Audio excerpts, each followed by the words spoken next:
For the gala na naman kami. Ngayong araw nga, papunta nga kami nito sa bayan. At ito nga, buwan ng wika ng aking anak, kaya naman ito, napag-go kami. Nagkataon pa nga, araw pa ng linggo. Syempre, yung pagbibilhan, mga sarado yung iba. Kaya talagang mapipilitan kaming maghanap nito sa bayan. Habang nagbabiyahe nga kami nito, iniisip ko kung ano magiging costume ng anak ko. Kasi sa ngayon, sobrang mahal na talaga kung magre-rent ka pa. Lalo na kung bibili ka pa ng bago. At hindi ko naman din afford talaga yung presyo, lalo na kung mamahal. Tapos gagamitin nila isang araw lang. Kaya naisip ko ano kaya kung magdi-DIY na lang ako. At nung nandito na nga kami sa bayan, sabi ko sa anak ko, tingnan muna namin dito sa ukay-ukayan, baka sakaling meron. At naisip ko na nga kung ano magiging costume niya. Nagtanong-tanong na nga rin ako dito sa mga staff dito sa ukay-ukay. Ayun nga, ang sinabi nila sa akin, wala nga naman dito. Marami nga silang sinadya sa akin, ngunit ito talaga ang pinili ko. Kaya sabi ko sa anak ko, paghihirapan ko na lang ang costume niya. Nung makapagpili na nga ako, ay agaran ko na nga sinabi sa anak ko na ito na lang.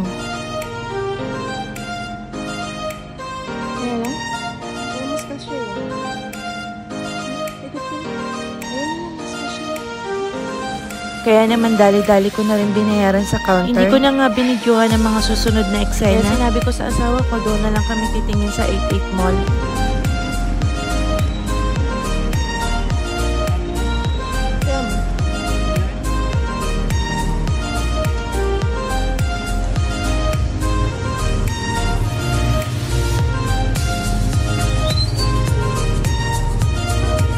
At nung paalis na nga kami, nag-offer to yung asawa ko magtingin-tingin muna kami sa maliliit na store. Kasi meron pa kaming idadagdag na mga props para doon sa gagawin kong costume.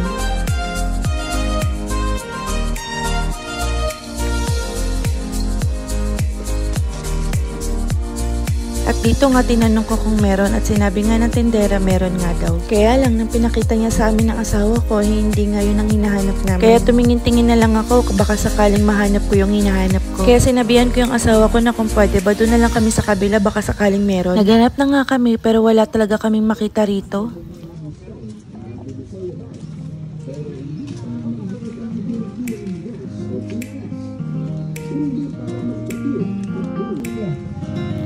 Kaya sinabi ko sa asawa ko, doon na lang tayo titingin sa 88 Mall. Pagkarating nga namin dito, ito nga tumanong na rin yung asawa ko. Ang sabi nga nandun sa second floor. At kako nga, sana nga nandito na yung hinahanap ko. Nagkukwentuhan nga kami ng asawa ko habang papaakyat dahil nga tinatanong ko sa kanya na sana nga makahanap kami. Kasi kung wala talaga kami magagawa dito sa costume niya. At habang papaakyat nga kami dahil last destination na lang to, ay hindi ko nga alam kung ano magiging costume talaga ng kalabasan ng anak ko. Kaya sinabi ko na lang, bahala na to, ikaw nang bahala Lord. At ito nga ang anak ko, gusto na rin talagang lumakad, ayaw na magpakarga kay papa niya. Hindi rin kasi magpaiwan doon sa mga kuya niya, kaya sumama na lang siya. Nagtanong na rin nga pala kami dito sa staff nila at tinuro nga doon banda, pero nga lang hindi namin alam kung saan banda. Kami na lang nag-adjust kaysa naman magpasama pa kami. Ang sarap na kasi ng kwentuhan nila. Wala namang taong nagbabantay doon, kaya naman kami na lang ang nagkusang naghanap. Nagkahayaan pa nga kami ng asawa ko dahil hindi namin alam kung sino pagtatanungan namin. At dahil wala nga ako nakita sa hinahanap ko, ito na nga lang ang kinuha ko dahil dagdag pa ito sa props ng anak ko. Inikot ko na rin nga itong area na to pero wala talaga akong nahanap sa hinahanap ko. At ito nga silang mag-ama, nagkukulitan na. Kaya naman binayaran ko na sa counter na sa ganun makauwi na kami.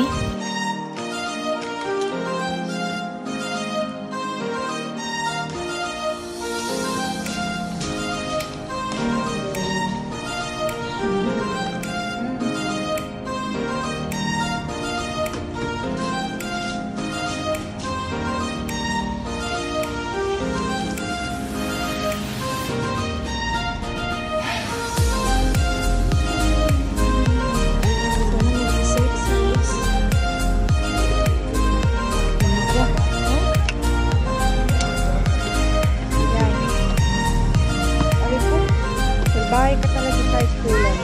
At ito na nga, nakaramdam kami ng gutom kaya naman napadaan kami dito sa pinapasyalan namin. Naabutan na nga kami dito ng tanghalian kaya naman napabili kami ng hindi sa oras. Gutom na kasi itong mga bata kaya naman hindi na muna kami nagdiretso umuwi. At dito naman nagkukwento ang asawa ko dahil masama na raw ang kanyang pakiramdam. Biniro ko na nga lang na sa ganun ay gumaan nga naman ang pakiramdam. Pagkarating nga namin dito ay sarado rin naman pala itong mga bibilhan namin. At naalala ko nga pala ay araw nga pala ng linggo to. Kaya naman sabi ko sa asawa ko doon na lang sa kabilang area.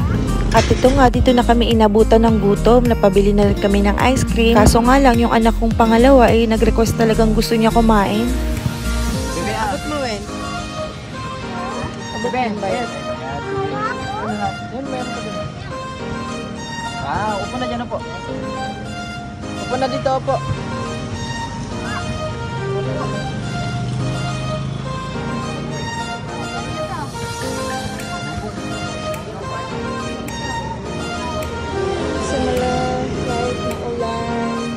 At hindi pa nga nauubos ang ice cream nila, kumain na talaga sila kasi gutom na talaga. Umalis kasi kami ng bahay, hindi kami gaano kumain. Kaya naman habang kumakain sila, ito kami ng asawa ko kumakain ng ice cream.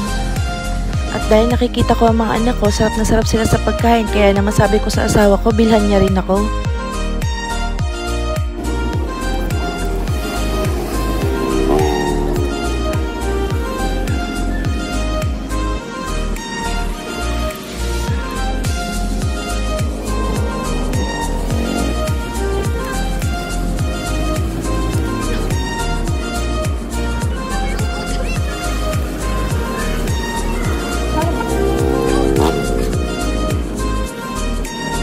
At nung matapos na kami, nag-aya na ako sa asawa ko na umuwi na. Sinabi ko kasi sa kanya, nagagawa pa ako ng costume ng anak niya. At dito nga, nagkwentuhan na lang sila mag-ama. Opo. Opo, wala nang ilaw yun.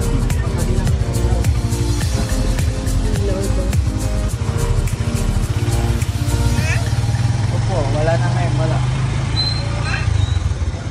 Wala.